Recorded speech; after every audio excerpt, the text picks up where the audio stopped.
Aujourd'hui, dans la série Un mot, une définition, on va parler d'un deuxième environnement qui est celui du AT. L'UAT ou TST, en fonction des entreprises, c'est pas le même nom. UAT, c'est pour User Acceptance Testing, je crois. C'est un environnement dans lequel les développeurs ils vont commencer à déployer des versions afin qu'elles soient testées soit par des utilisateurs, soit directement par des équipes de développement aussi. En tout cas, c'est un environnement sur lequel il faut quand même faire attention.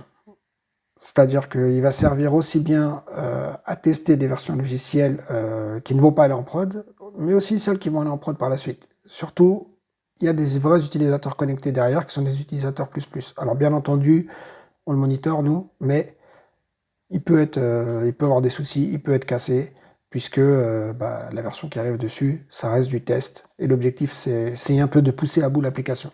En fait, l'idée ici, c'est de mettre la nouvelle version de l'application, de la tester dans tous les sens. Test de perf, test vraiment applicatif en tout genre. On va charger la mule et on va essayer de la casser un maximum. Comme ça, au moins, on va noter tout ce qui s'est mal passé et ça va éviter de casser la prod par la suite. Mieux vaut casser le test et derrière, s'assurer que la prod fonctionne bien.